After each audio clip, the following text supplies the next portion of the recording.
ফোনের দোকানে ঢুকেছে, কিন্তু ওখানে কি এখন তো কিছু মনে ওরা বলছে কাজটা শিখুক 1 মাস, তা কি এখন ছেলে ওখানে মন টিকবে? এখন তো যাচ্ছে দেখছি তুই যে ওটা যে প্রথম আসবে স্যালারি আসবে ওর মধ্যে আমার ভাগের নামে বার করে দিবি, ঠিক আছে? পুজো আমি দেখে নেবো। ওই 1 মাস পরে বলেছে একটু মানে দেবে, এখন এই শিখছে। ও বলছি আমার হাজবেন্ডের পায়ে খুব ব্যথা, তেল আমি আনলে হবে? হ্যাঁ, কেন হবে? তাহলে আমি একটু কিনে নিয়ে আসবো এখন? হ্যাঁ, যা।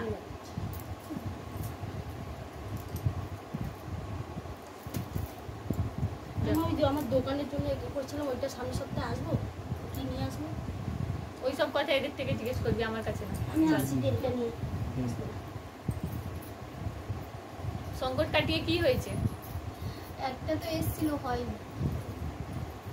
একটা এসেছিল না, সংকটটা যে জিনিসের জন্য কাটানো হয়েছিল, যেটা ভাইয়ের বিয়ের জন্য না, ওর বিপদ আপদ ছিল, যে অসুবিধাটা হচ্ছিল, ওটা ঠিক হয়েছে কি হয়নি ওটা বল। হ্যাঁ, এমনি ঠিক হয়েছে। তা ওটা বলবি।